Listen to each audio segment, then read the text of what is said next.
ناټو وایي امریکایي ځواکونو سره یو ځای له افغانستان څخه وځي.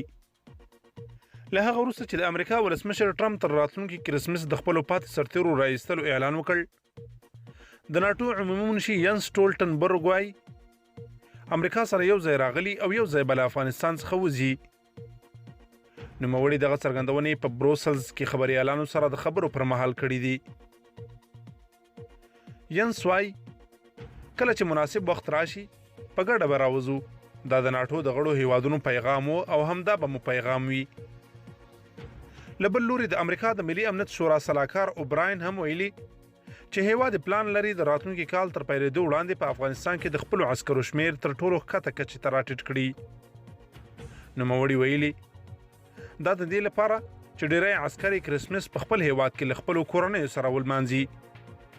باید وویل شي چې د روان کال فبروري میاشت کې د قطر په پلازمینه دوحه کې د طالبانو او امریکایانو ترمنځ تاریخي هوکړه لاسلیک شوه. د دې هوکړې له مخې امریکا اړ ده چې ټول بهرني ځواکونه د راتلونکي میلادي کال نیمایي وړاندې له افغانستان څخه وباسي.